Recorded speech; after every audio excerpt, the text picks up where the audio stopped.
안녕하세요. 책 읽어주는 남자 마씨입니다. 오늘은 특별히 스릴러 장르를 준비해봤습니다. 그럼 천천히 시작해볼게요.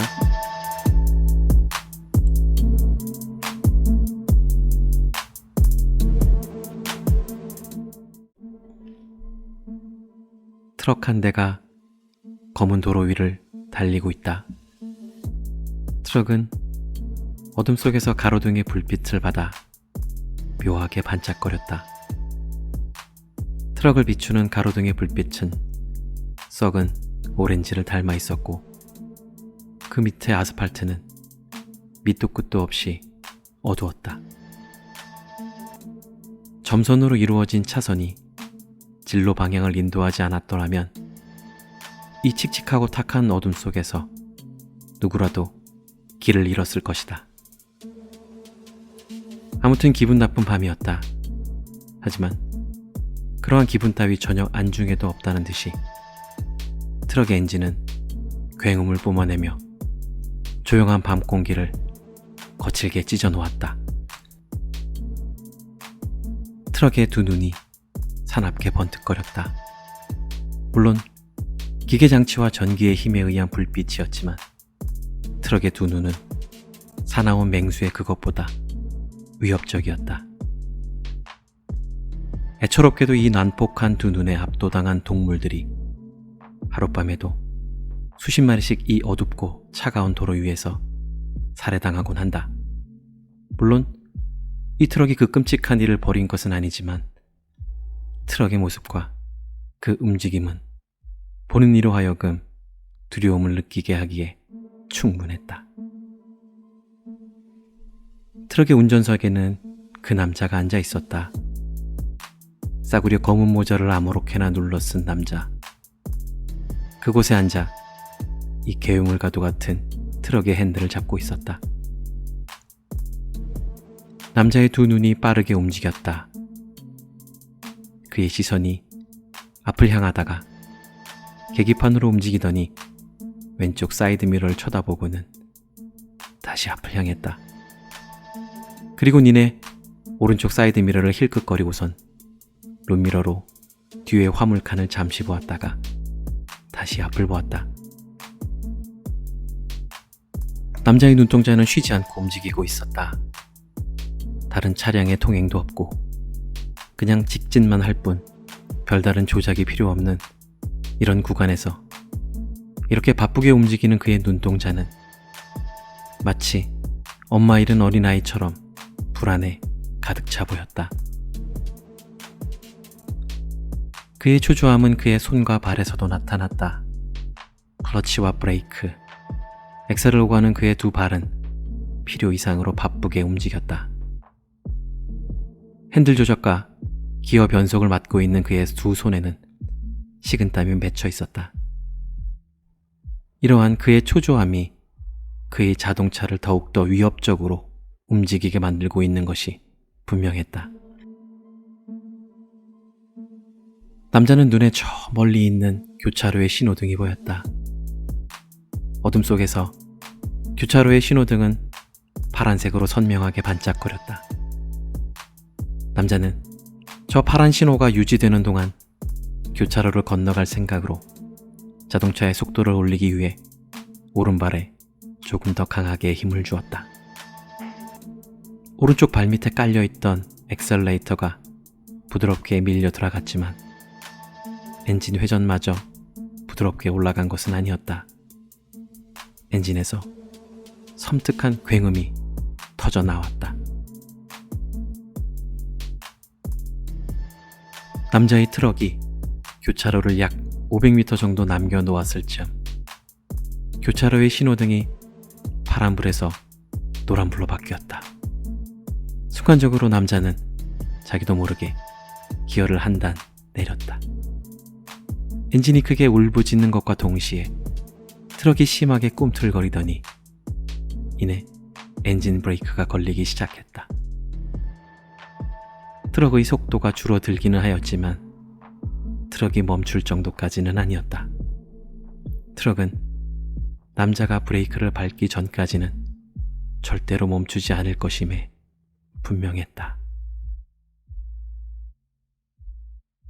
남자의 머리가 바쁘게 돌아가기 시작했다. 저 신호등이 빨간불이 될 때 파란불이 되는 신호등은 어느 쪽이었지? 어느 쪽에서 차가 나오는 거였지? 매일같이 다니는 길인지라 이제 신호체계 정도는 익숙해질 때도 되었지만 지금 이 순간만큼은 그것이 기억나질 않았다. 다행히 교차로에 대기하고 있는 차는 보이지 않았다.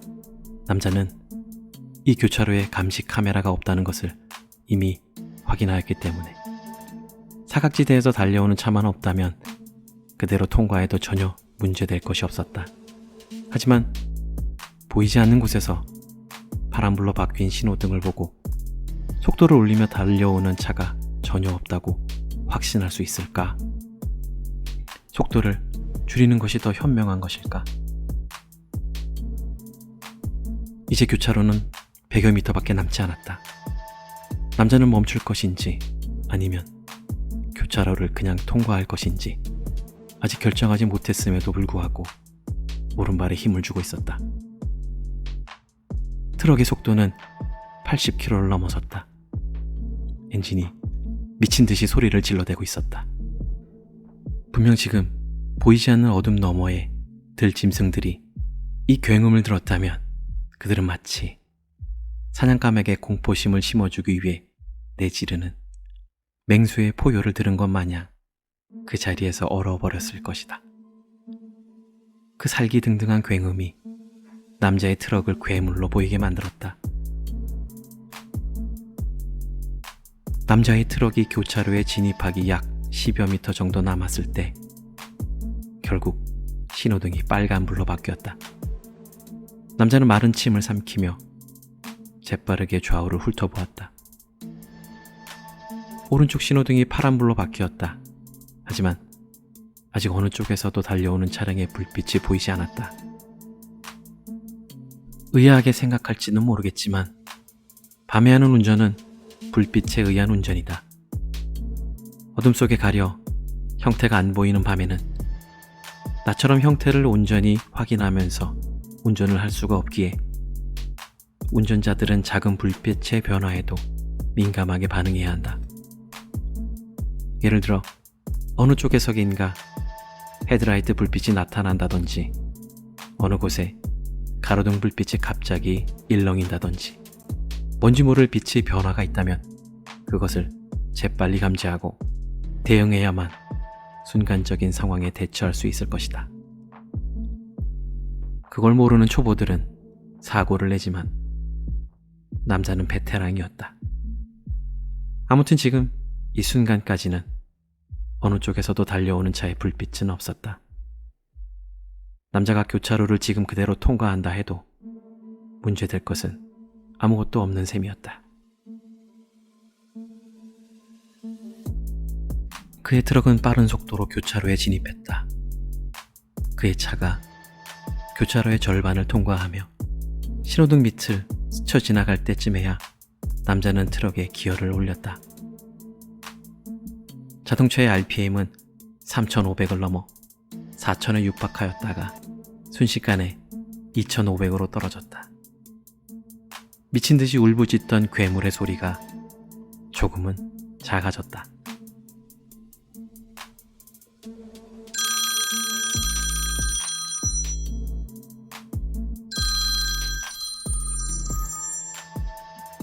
남자의 핸드폰이 요란하게 소리를 내며 울기 시작했다. 진짜. 핸드폰의 소리는 무시한 채 번득거리는 계기판 사이로 스멀거리며 빛을 내는 시계를 확인한 남자가 나직하게 중얼거렸다. 진짜 늦었어. 남자는 마음이 급해졌다.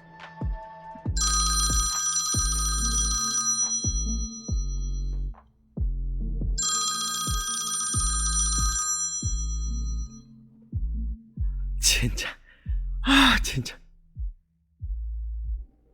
남자는 터져나오는 욕지기를 눌러 참으며 룸미러를 통해 트럭의 적재함을 쳐다보았다.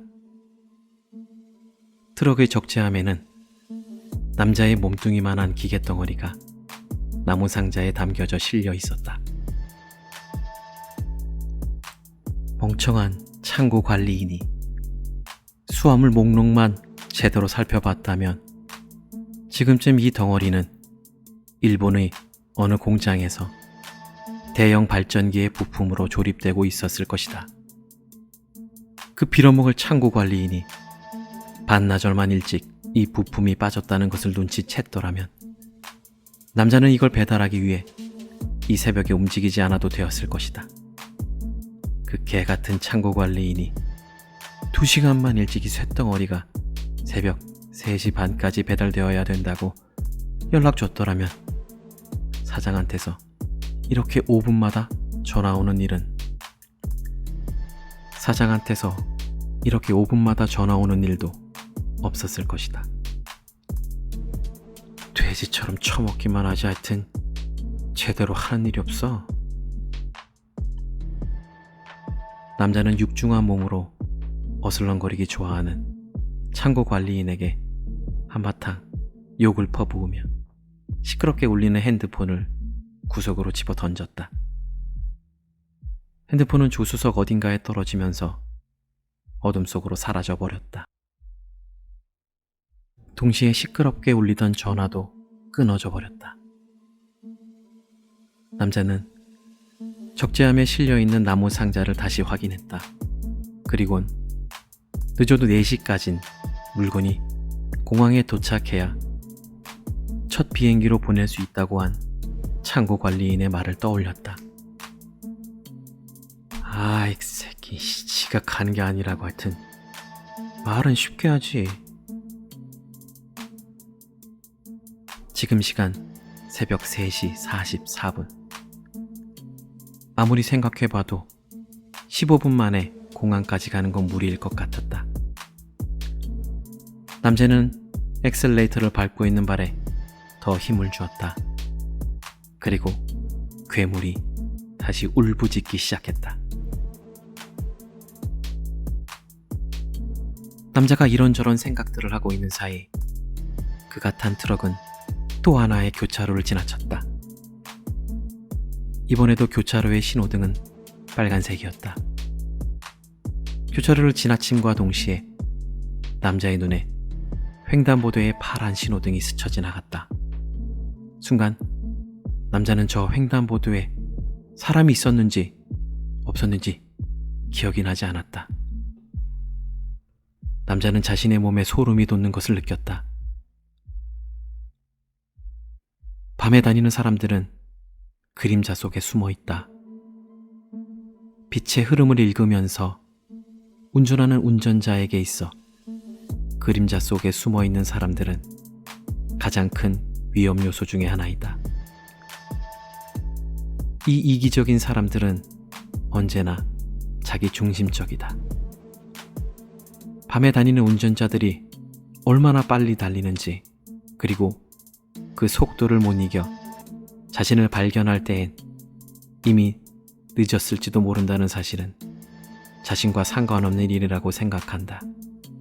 게다가 자신들이 그림자 속에 가려져 밤에 얼마나 눈에 잘 띄지 않는지 따위는 전혀 개의치 않고 그저 자기가 하고 싶은 대로 움직인다.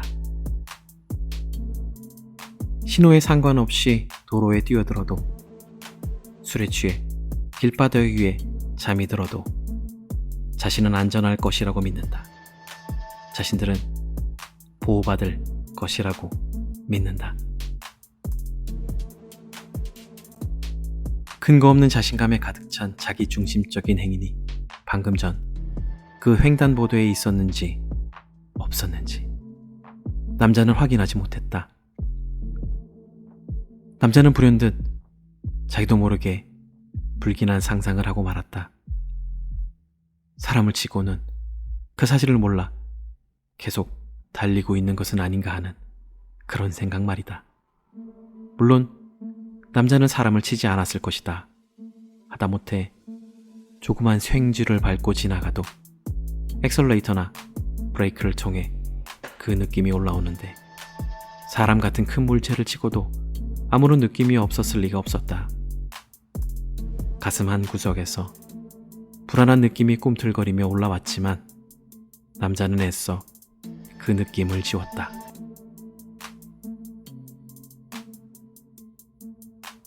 남자가 달리는 도로의 차선은 늘어나 있었다. 이것은 남자의 트럭이 이제 남부 간선도로에 진입하였다는 것을 의미하는 동시에 목적지까지 절반 정도 왔다는 것을 의미했다. 하지만 앞으로 30분 이상은 더 달려야 목적지에 도착할 것이다. 무슨 수를 써도 4시까지 도착하는 것은 무리였다. 남자는 마음이 급해졌다.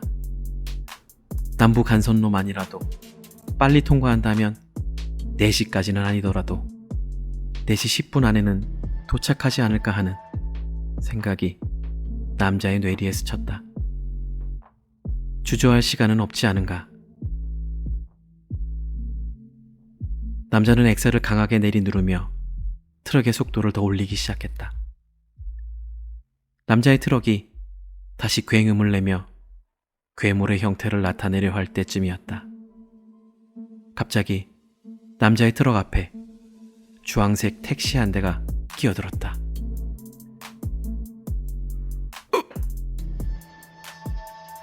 남자의 입에서 외마디 비명이 튀어나왔다. 남자의 몸에 아드레날린이 분비되면서 심장이 빠르게 뛰기 시작하였고 식은땀이 땀구멍을 비집고 흘러나왔다. 불과 1초도 안 되는 사이였다. 아씨! 남자의 입에서 반사적으로 욕지기가 튀어나왔다. 트럭이 갑자기 감속을 하는 바람에 뒷바퀴가 아스팔트 위에 살짝 미끄러졌고 예상치 못한 소음이 터져나오는 바람에 남자는 살짝 당황했다.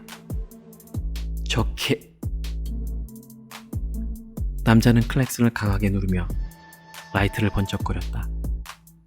하지만 택시는 이를 비웃기라도 하듯이 멀어지고 있었다.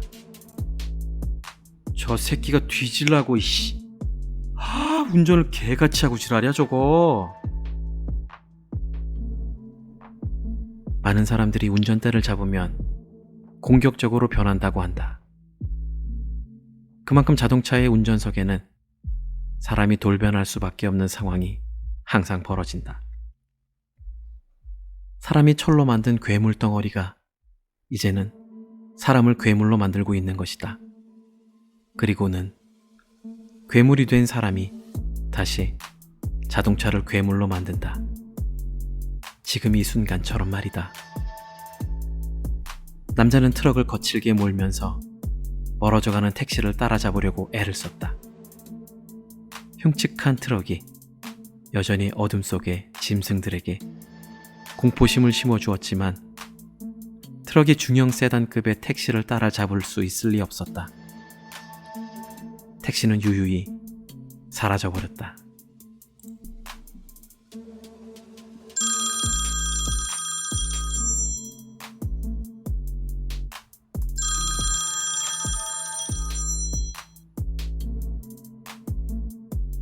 어둠 속에서 핸드폰이 다시 울리기 시작했다. 벌써 10번 이상의 전화를 무시했으니 사장이 안달이 난 게 분명했다. 남자는 한쪽 손을 어둠 속에 찔러 넣어 핸드폰을 찾으면서 시간을 확인하며 도착 시간을 다시 계산해 보았다. 차량 통행이 거의 없는 이 시간대에 이 속도라면 분명 4시 10분 정도면 도착할 수 있을 것 같았다. 적어도 15분까지는 도착하지 않을까? 아무튼 지금처럼 전화를 계속 무시하는 것보단 사장에게 도착 예정 시간을 알려주는 게 나을 것 같았다. 남자가 늦는 게 남자 잘못도 아니지 않은가. 사장의 전화를 계속 무시한다면 그 멍청한 창고 관리인이 저지른 잘못을 자신의 잘못으로 인정하는 꼴이 될지도 모르는 일이었다. 남자의 오른손은 여전히 어둠 속을 더듬거리고 있었다. 그러면서 계속 전화를 받지 않은 이유를 추궁할 사장에게 그 돼지 새끼의 만행을 어떻게 이야기하는 것이 효과적인지 생각했다.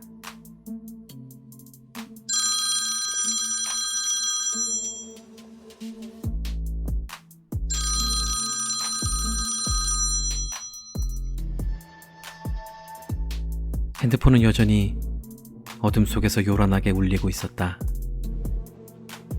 그리고 남자의 손에도 여전히 아무것도 잡히지 않았다. 아무래도 아까 집어 던질 때 트럭의 바닥으로 떨어진 것 같았다. 아씨, 골치 아프네. 이제 남자는 몸을 굽혀 바닥을 더듬거리기 시작했다. 불안정한 남자의 자세 때문에 트럭이 조금 휘청거렸지만 남자는 개의치 않았다. 고작 조그마한 핸드폰 하나를 찾겠다고 이 와중에 멈춰설 수도 없는 노릇이지 않은가. 핸드폰은 금방 찾을 수 있을 것이고 그러면 금방 다시 일어날 수도 있을 것이다. 게다가 지금 이 시간에 이 도로 위엔 위험한 것이라고는 단지 트럭이 조금 휘청거리는 것 말고는 아무것도 없음이 분명했다. 남자는 핸드폰이 3번 정도 더 울리고 나서야 찾을 수 있었다. 손바닥에 알 수 없는 얼룩이 묻었는지 거뭇거뭇했지만 일단 전화를 먼저 받는 게 우선이었다. 남자는 몸을 일으키면서 동시에 통화 버튼을 누르고 재빨리 핸드폰을 귀로 가져간 다음 말했다. 여보세요? 그 순간 남자의 눈에 검은 그림자가 트럭 밑으로 빨려 들어가는 게 보였다. 그리고 그 그림자는 순식간에 위로 튕겨 올라갔다. 기분 나쁜 충격음을 남기고는 말이다.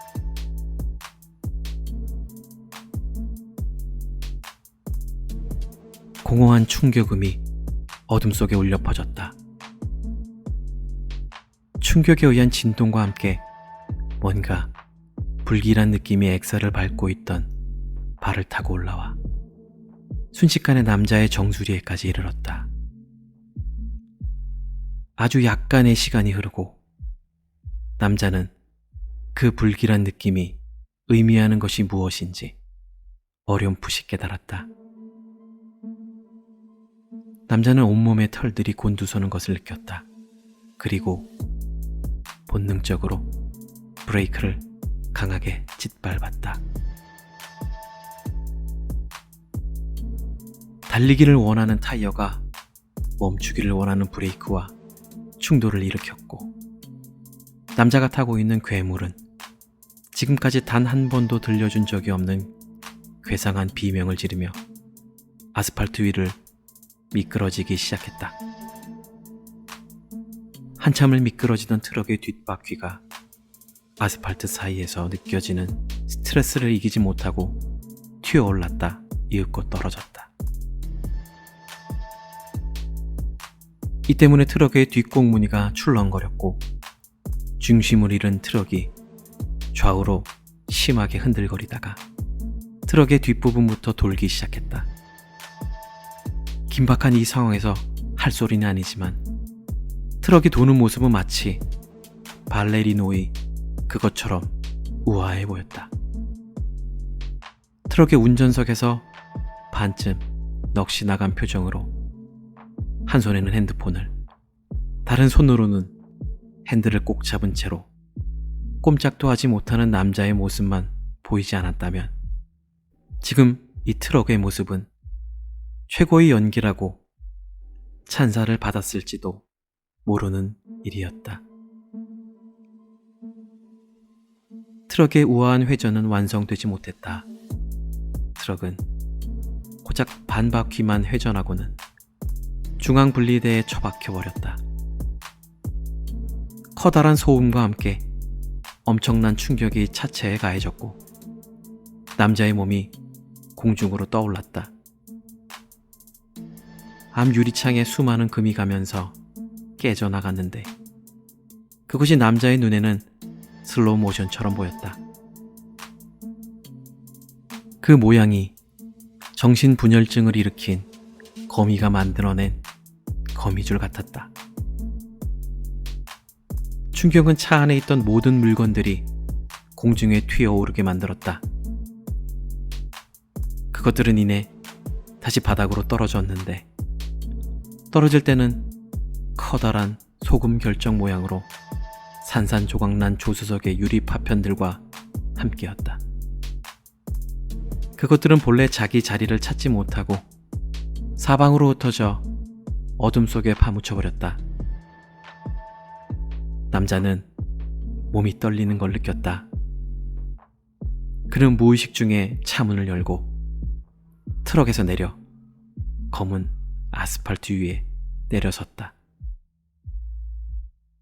고무가 타는 특유의 매캐한 냄새가 남자의 코를 찔렀다.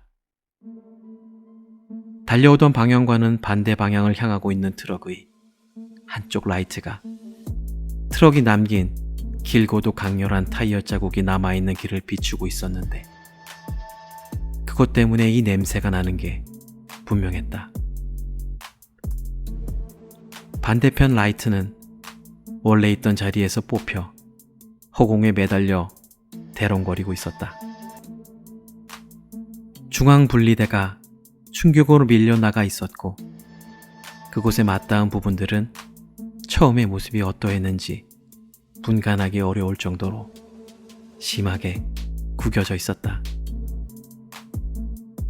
하지만 지금 남자에게는 매캐한 냄새도 뜨거운 열기도 구겨지고 부서진 트럭도 중요하지 않았다. 남자는 온몸에 벌레가 기어가는 것 같은 느낌을 받았다.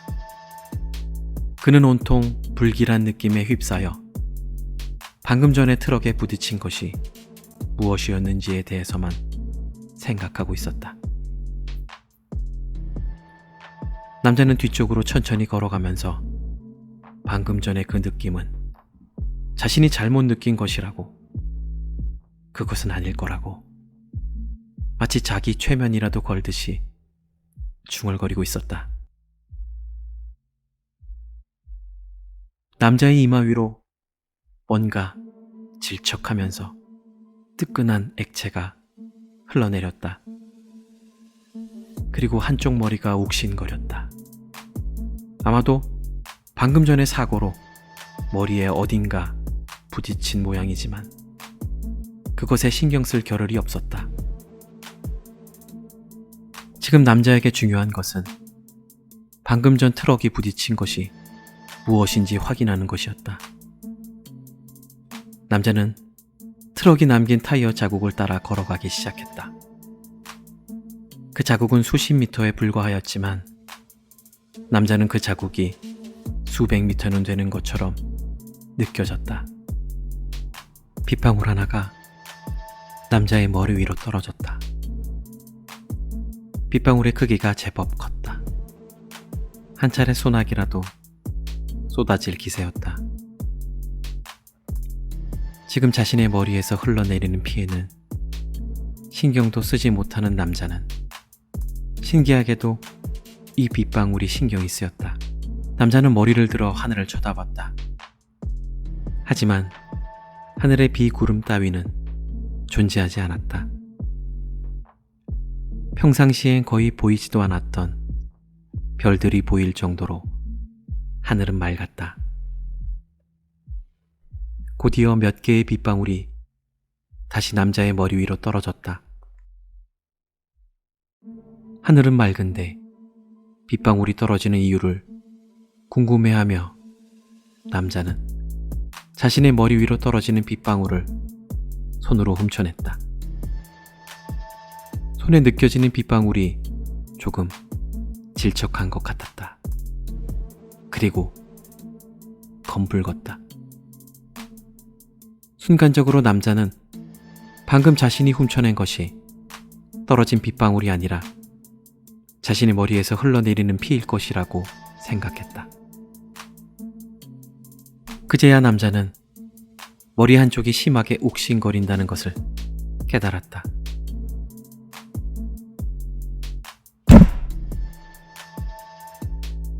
남자가 자신의 머리에 난 상처를 만져보려 손을 올리려는 순간 무언가 커다란 것이 남자의 바로 앞에 내던져졌다. 그것이 땅바닥을 강타하면서 생겨난 진동은 차가운 아스팔트를 타고 남자의 발밑으로 그대로 전해졌으며 다시 남자의 발을 타고 올라와 머리 꼭대기에 이르렀다. 아까 느낀 불안한 느낌이 순식간에 남자의 몸을 휘감았고 남자는 온몸에 소름이 돋는 것을 또다시 느낄 수 있었다. 그와 동시에 그것과 눈이 마주쳤다. 땅바닥에 내던져진 그것의 한쪽 눈은 남자를 바라보고 있었다. 그리고 그것의 반대쪽 눈은 남자의 트럭처럼 허공에 매달려 있었다. 아닐 거라고 생각했다. 자신이 부딪힌 크고 물컹한 물체가 그것만은 아닐 것이라고 믿고 싶었다. 하지만 그 믿음을 비웃기라도 하듯이 그것이, 아니 그가 남자의 앞에 떨어졌다. 남자는 심한 현기증이 올라오는 것을 느꼈고 이내 다리에 힘이 풀려 그 자리에 주저앉고 말았다. 비명을 지르고 싶었지만 소리조차 나오지 않았다. 그저 입만 뻐끔거리고 있을 뿐이었다.